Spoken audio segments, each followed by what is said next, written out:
પાલનપુર જિલ્લા જેલ બહાર કેદીઓ દ્વારા ભજીયા બનાવી તેનું વેચાણ નહીં નફા નહીં નુકસાનના ધોરણે આ ભજીયા હાઉસ ચલાવવામાં આવે છે। જેલમાંથી છૂટ્યા બાદ ભારતના એક સારા નાગરિક તરીકેની છાપ ઊભી કરી તેવા જેલ દ્વારા પ્રયાસો।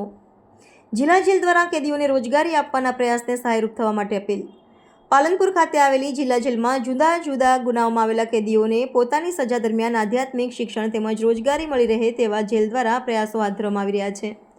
તે જ રીતે જેલના કેદીઓને રોજગારી મળી રહે તેવા હેતુસર જિલ્લા જેલ બહાર ભજીયા હાઉસ શરૂ કરવામાં આવ્યું છે, જેમાં કેદીઓ દ્વારા બનાવેલા ભજીયાનું નહીં નફા નહીં નુકસાનના ધોરણે વેચાણ કરવામાં આવી રહ્યું છે।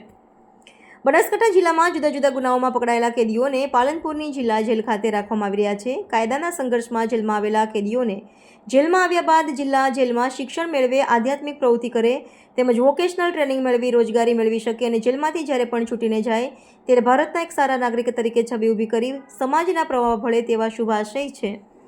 જોકે પાલનપુરની જેલમાં ગૃહ ઉદ્યોગની જગ્યા નથી, પરંતુ જેટલી જગ્યા છે તેમાં જિલ્લા જેલ દ્વારા ભજીયા હાઉસ શરૂ કરવામાં આવ્યું છે, જેમાં કેદીઓ દ્વારા મેથી સહિતના ભજીયા બનાવી તેનું નહીં નફા કે નહીં નુકસાનના ધોરણે ભજીયાનું વેચાણ કરવામાં આવે છે।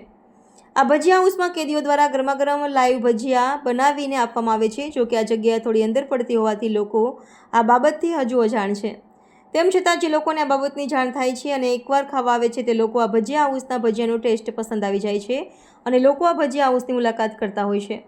આ બાબતે જિલ્લા જેલ સુપ્રિન્ટેન્ડન્ટ વીપી ગોહિલે જણાવ્યું હતું કે પાલનપુર વાસીઓ પણ જિલ્લા જેલ દ્વારા કેદીઓને રોજગારી આપવાના પ્રયાસને સહાયરૂપ થવા માટે ભજીયા હાઉસની મુલાકાત લઈ કેદીઓએ બનાવેલા ભજીયાને ખરીદી કરે તે માટે અપીલ કરવામાં આવી છે।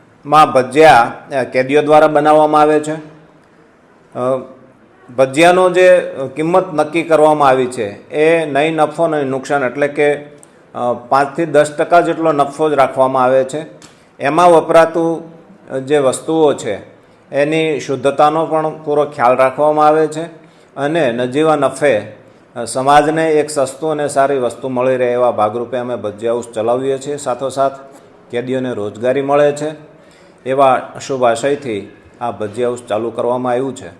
પાલનપુરની જનતાને હું અનુરોધ કરું છું કે અમારા આ કેદીઓને જે રોજગારી આપવાના પ્રયાસને સહાયરૂપ થવા માટે એમાં મદદ કરશો અને ભજીયા હાઉસની મુલાકાત લેશો। લોકોનો પ્રતિસાદ સારો રહ્યો છે, પણ અમારું લોકેશન થોડુંક એક બાજુ છે, લોકોની અવરજવર થોડીક ઓછી રહે છે, એટલે હું લોકોને વિનંતી કરું છું કે સ્પેશિયલ અમારા ભજીયા હાઉસની મુલાકાત લઈ શકો છો।